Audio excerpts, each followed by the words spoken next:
The truth is fiction. The best way to describe this is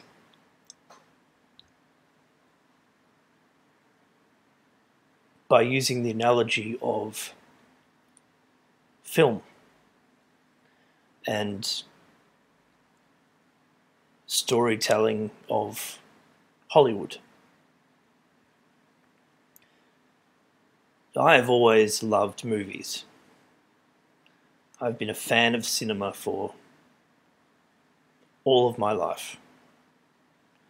When I was a child, I grew up watching cartoons, and I was allowed to watch movies that were intended for adults in terms of ratings from a very young age. So when I was, maybe 7 or 8, I would be watching movies that were M, or the equivalent now of MA. And so I was exposed to concepts that a lot of children weren't at my age. But I think that was actually a good thing, because it did help to develop my understanding of relationships between people, and also to differentiate between fantasy and reality, because a condition of my watching these movies that were intended for adults was that I had to understand that there was a separation, a distinction between fantasy and reality. This was the condition. And so I had to process all that information at a very young age. And to be able to make that distinction is actually quite a sophisticated notion. You need to be able to comprehend many different layers of information to be able to decipher truth from fiction.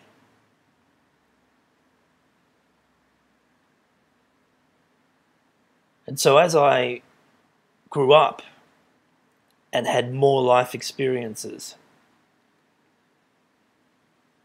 I began to identify parallels between what I had seen in film, which was supposedly fiction, and the real world, which was supposedly truth.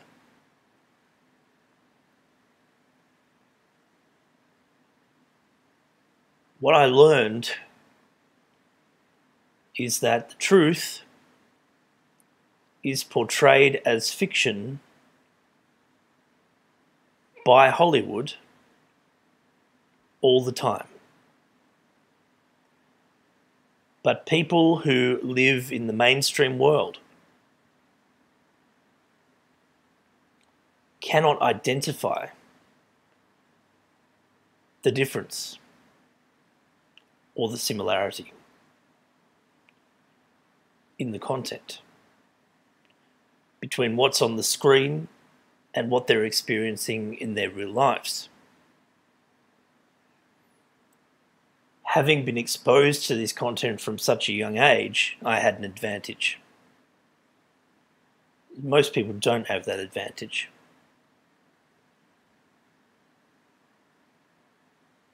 But the further advantage that I had was becoming involved with people who in turn were involved with, you might like to call them cults, which were involved in practices that mirror, actually inspire what people are seeing on the big screen.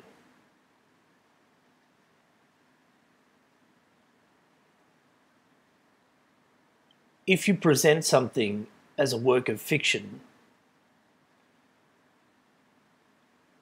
it delegitimizes the content as fantasy.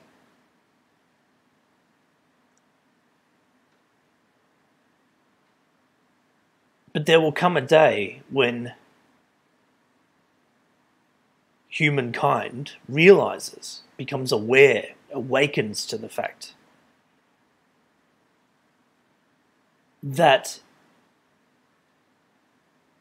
in a very insidious way, in a very cunning way, they have had their humanity mocked and degraded in the form of entertainment.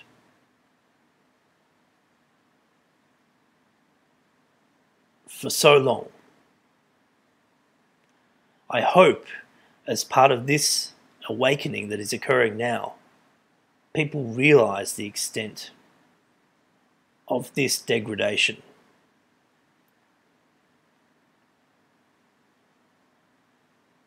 I'm a fan of horror movies,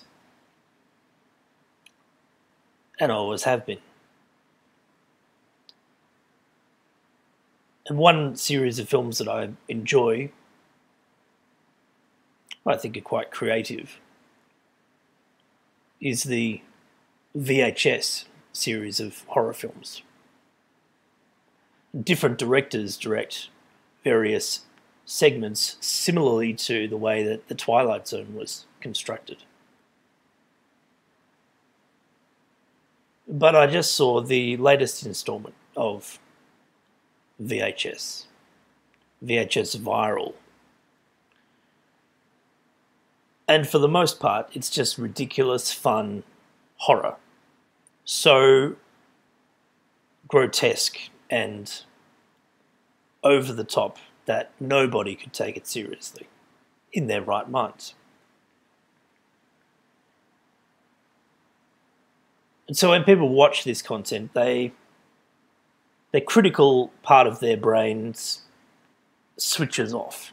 They don't give the content any merit because it's just fantasy, it's just blood and gore, and it's just fun.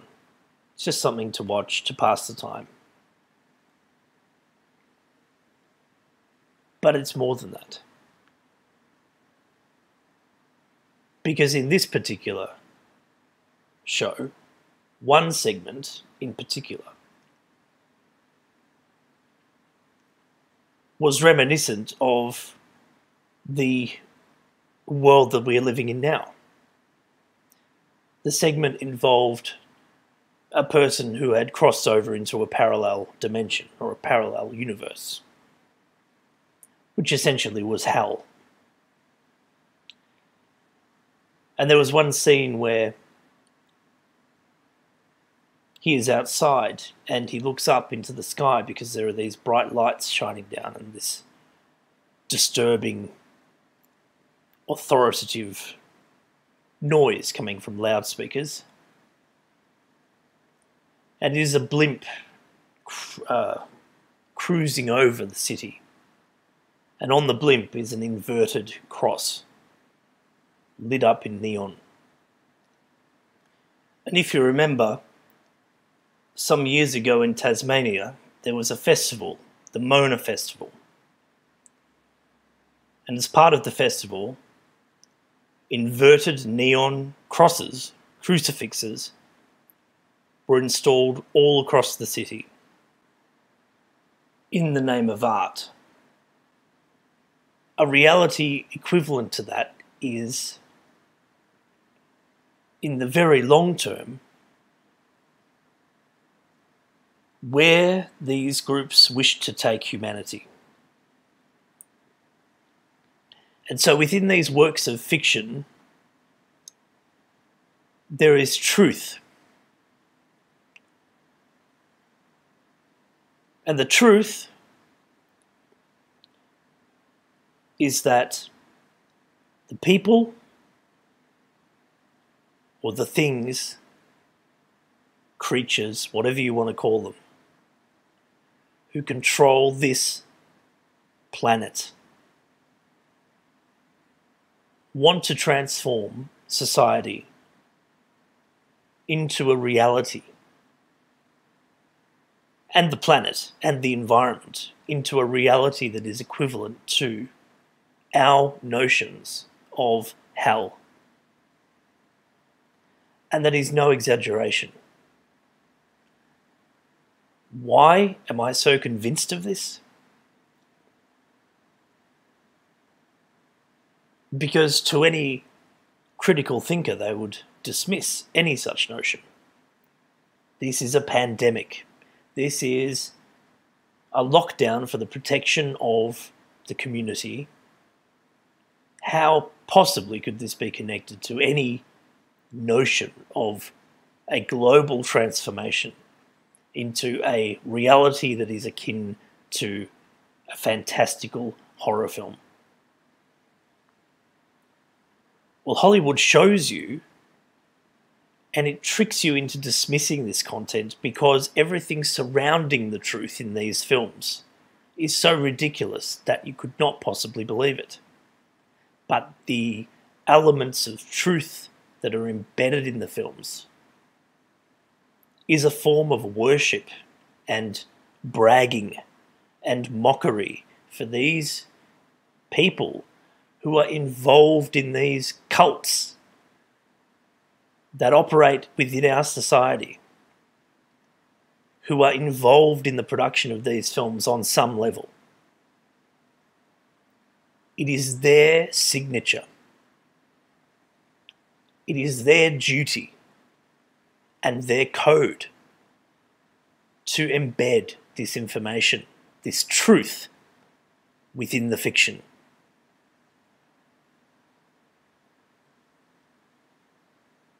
Because they need your consent. They need to show you the reality and the truth so that you will accept it. But they deceive you by embedding it between fictitious content. And so as I refer to them, the uninitiated, the regular everyday person who has never encountered any of this before in their real lives, they dismiss it completely. They never think twice. But they are absorbing the information and they are accepting, they are consenting to this form of reality and this form of worship that is projected by these people.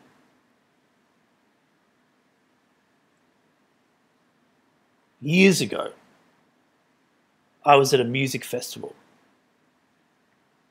and a group of people thought that it would be fun to spike a drink of mine with LSD. And without knowing what was happening to me at the time, my senses became open to information in the environment surrounding me that under normal circumstances the human brain cannot interpret. There was a band playing, and they were playing blues, funk. They were a well-known band. And to the unaffected ear and brain, the music that they were producing and the content, the lyrical content of what they were performing sounded completely benign and benevolent. In fact, it was the most grotesque, satanic, depraved, menacing content that I was interpreting. And my senses, although they were enhanced, were not altered by the substance. They were sharpened. They were enhanced to interpret information more clearly. So I was hearing what, on an energetic level, was actually being projected by this band. But everybody else in the crowd who was not affected by a substance was hearing something that was totally uplifting and benign.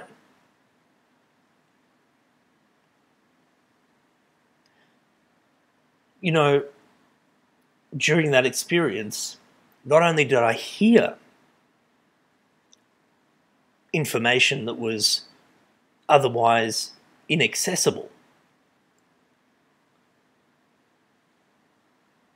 but I also saw manifestations. I witnessed entities. You might call them ghosts, spirits, vividly. And had people who were with me verify that they also were able to see things that should not have been there, according to logic.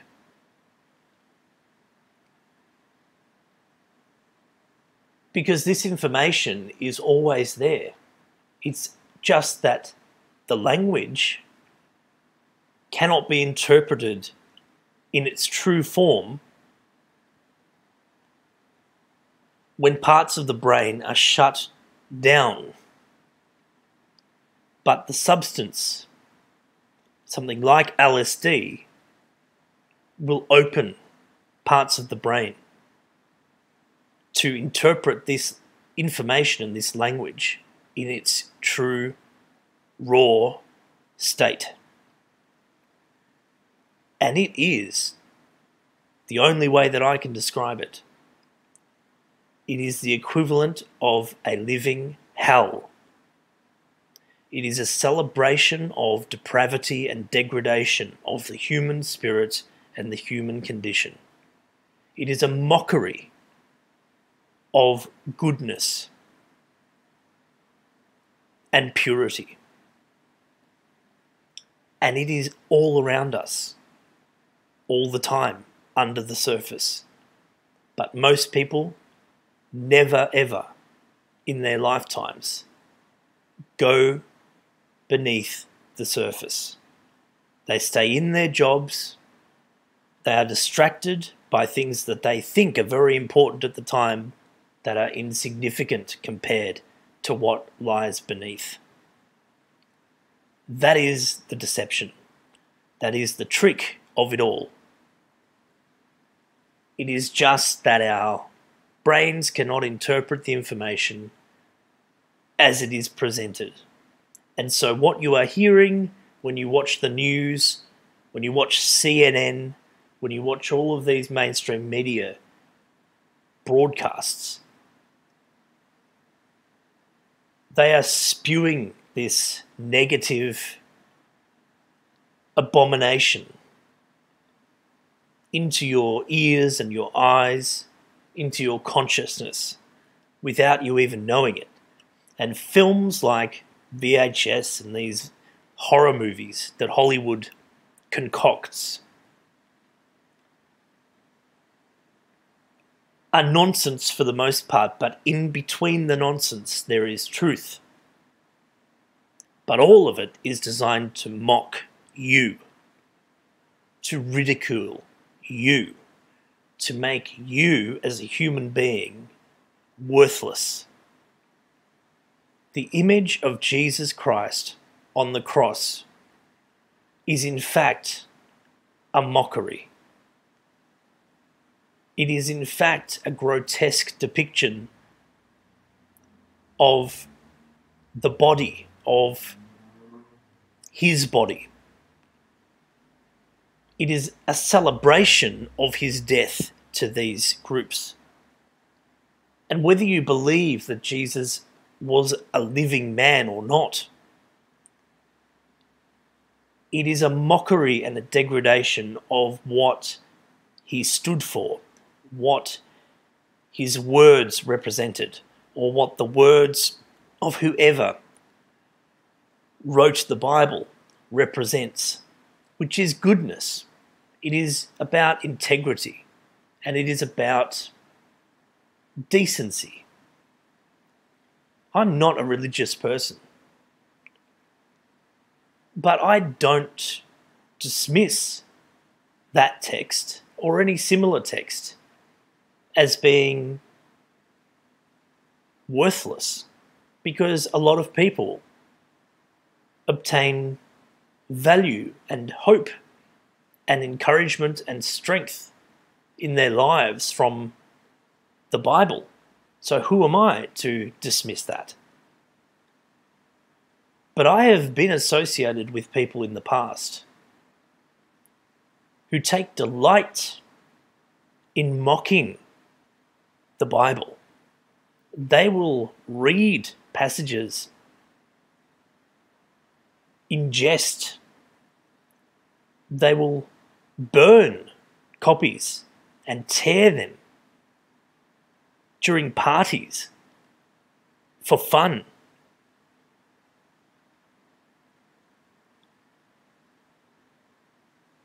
And I have to admit, I have been guilty of it in the past because I was associated with these people and I was caught up in this illusion. And it is a poisonous lifestyle.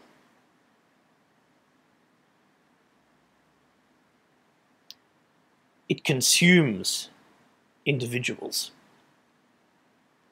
and it drains them of all the good qualities that make them who they really are. The people who I was associated with were directly involved with high-level Hollywood producers, directors, and celebrities. And I associated with a lot of these people.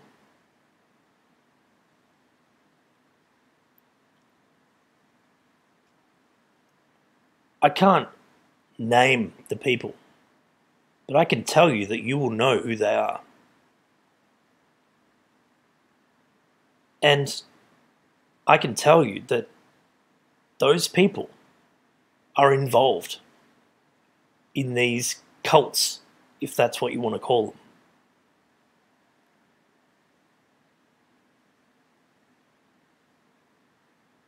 And so when you see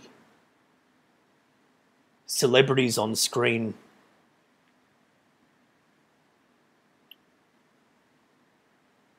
indulging in the occult,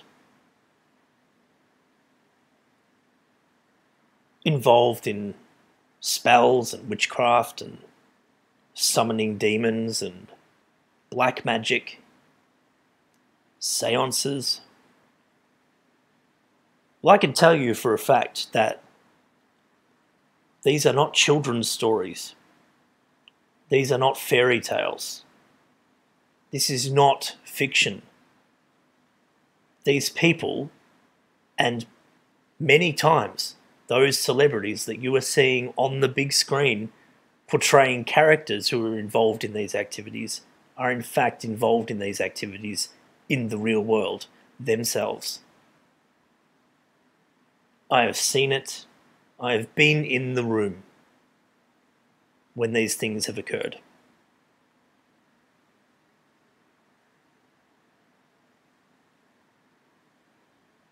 When humanity wakes up to the fact that this has been going on for their entire lives,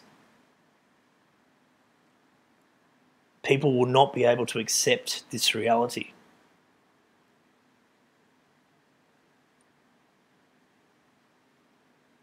People are comfortable living on the surface. They don't want to see what's beneath them. They let all the machinations of society deal with the underbelly out of their sight and out of their minds. And they watch films for entertainment, fiction. They listen to music for the same reason. Again, many musicians are involved in these practices. I've met them and I know.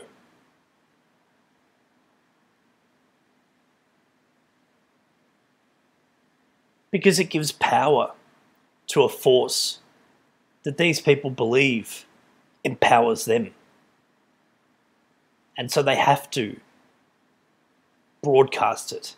They have to mimic it. Well, not mimic, they actually live it. They actually worship.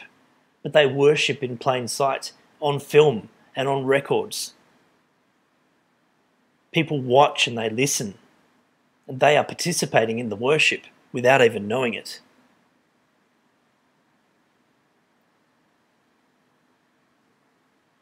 So next time you watch a film or listen to a record, just remember, between the fiction, there is truth.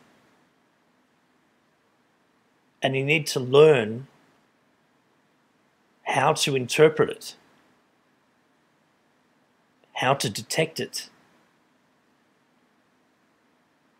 and how to stop it from affecting your life. Because in subtle ways, sometimes in very obvious ways, it is affecting your life. Because the goal is to transform the reality through the people, using people, innocent witnesses as conduits to participate in a culture for which the end goal is a reality equivalent to hell.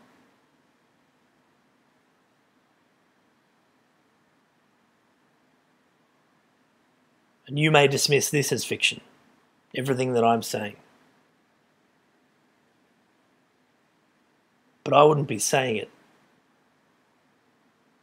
unless I thought that there was a chance that some people might awaken to the reality. Time is short. We don't know how long we're going to be here. And so this information has to get out.